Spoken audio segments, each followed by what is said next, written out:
Baik, pertama, Assalamualaikum warahmatullahi wabarakatuh.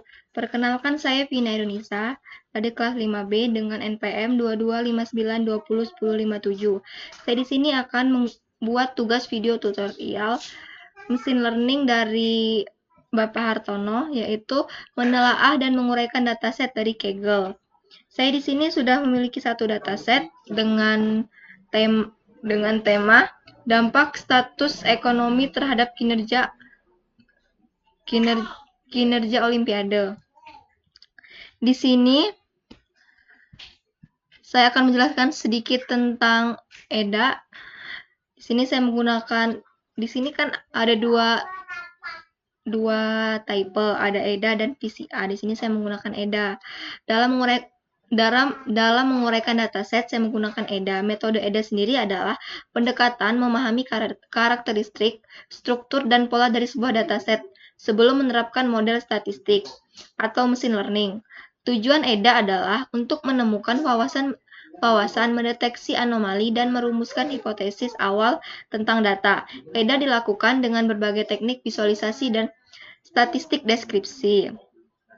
Di sini sudah ada coding awalnya, yaitu ada import NumPy dan import Pandas. Import NumPy sendiri adalah library untuk komputasi kinerja, terutama bekerja dengan array atau matriks. Lalu, Pandas adalah library untuk memproses data, sering digunakan untuk membaca dan mengolah data CSV atau data frame. Lalu ada namanya kode Oswald. Ini adalah fungsi ini digunakan untuk melihat struktur folder dan file directory atau Kaggle. Loop pertama, dirname berisi nama directory dan filename berisi daftar nama file di dalamnya. Loop kedua, untuk setiap file yang ditemukan, kode akan mencetak path lengkapnya dengan print. Ini untuk yang printnya. Lalu, ini loop pertama, ini loop kedua. Lalu tujuannya yaitu untuk mencari tahu nama dan lokasi file input yang tersedia di folder Kaggle input. Pada Kaggle, semua file yang diupload atau dataset publik yang dipakai akan berada di folder ini. Lalu di sini ada kode import matplotlib, yaitu library untuk membuat grafik dan visualisasi data. PLT adalah alias umum untuk memudahkan pengguna. Import Seaborn as SNS. Mengimport Seaborn library visualisasi data berbasis Matplotlib yang lebih instruktif dan estetik. Bisa digunakan untuk membuat heatmap, pipeplot, dan grafik statistik lainnya. Import warnings. Import warnings ini untuk menangani peringatan warnings di Python.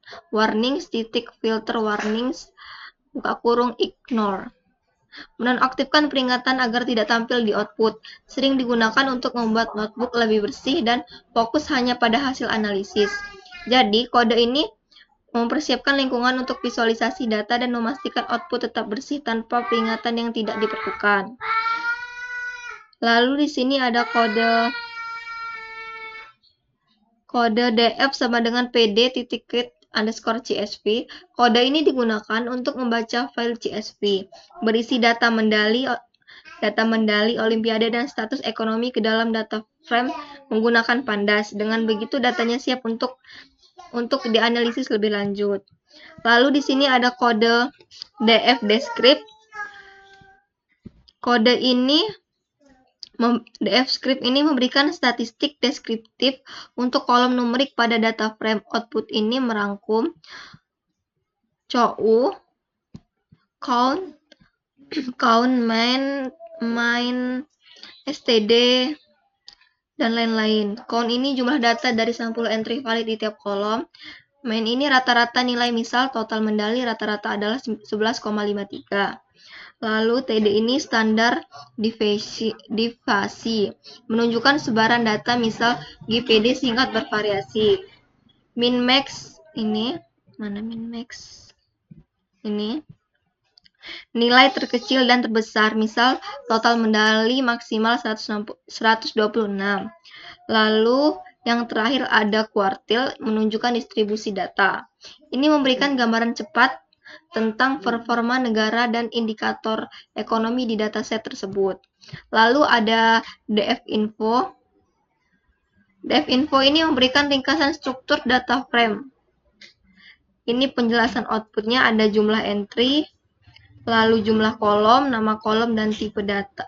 Tipe tabel mungkin ada objek, integer, float, not null, count, memory use. Ini jumlah entry-nya ada 90 baris dari 0 hingga 89, lalu jumlah kolomnya ada 9, nilai kolomnya dan typenya ada objek, integer, float, dan lain-lain. Ini ada fungsinya masing-masing, ya, data teks, angka bulat, dan angka desimal. Not null, semua kolom berisi 90 nilai valid, tidak ada missing atau value. Penyimpanan memorinya 6,5 plus KB. Lalu di sini ada DF Shift 99.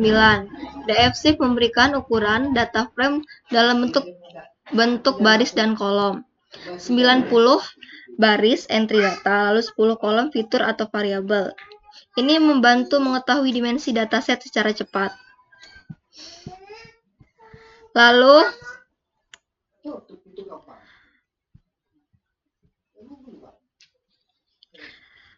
ada correlation between GPD and total medali. Di sini untuk menghitung korelasi antara kolom GDP dan total jumlah medali. Di sini ada distribusi of medali. Di sini kode ini untuk membuat distribusi medali emas, perak, dan perunggu.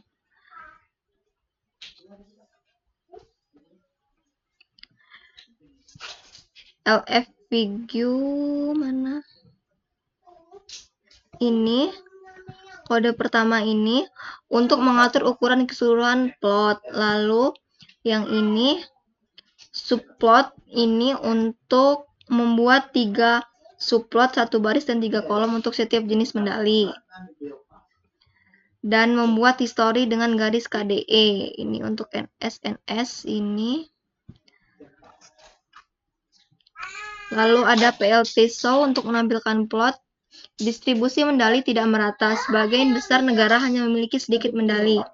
Beberapa negara memiliki banyak medali, tetapi jumlahnya sedikit. Namun, distribusi bersifat right-sequard atau lebih banyak nilai rendah.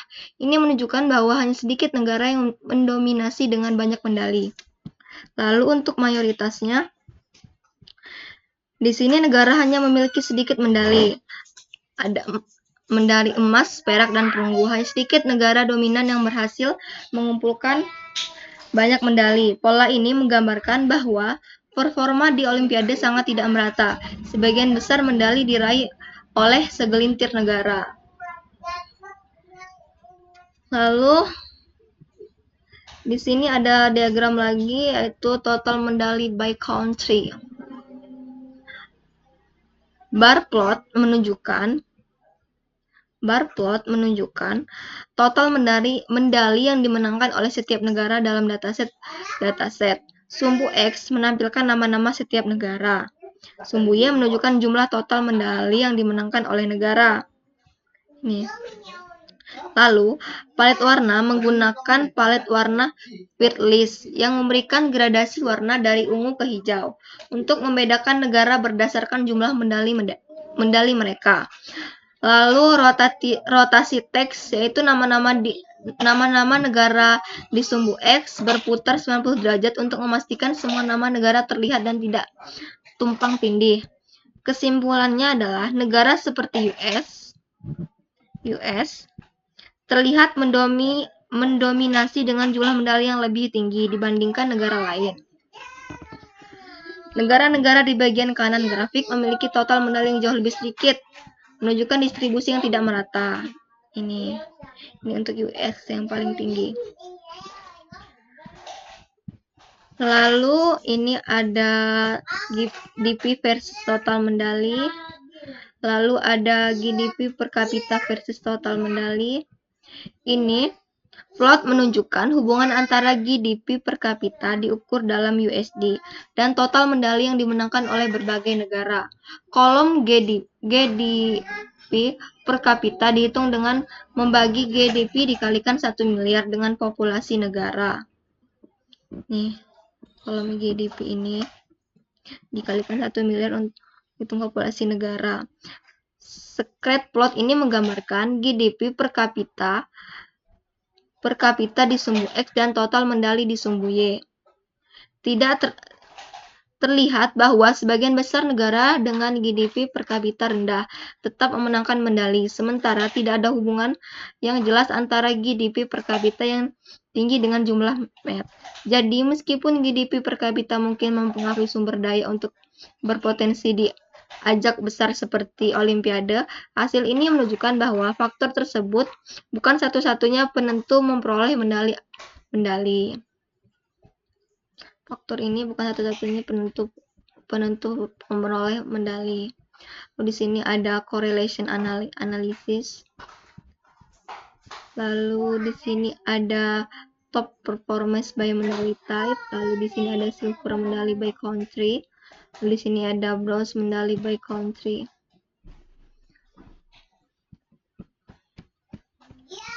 Sekian video yang bisa saya jelaskan. Saya akhiri. Wassalamualaikum warahmatullahi wabarakatuh.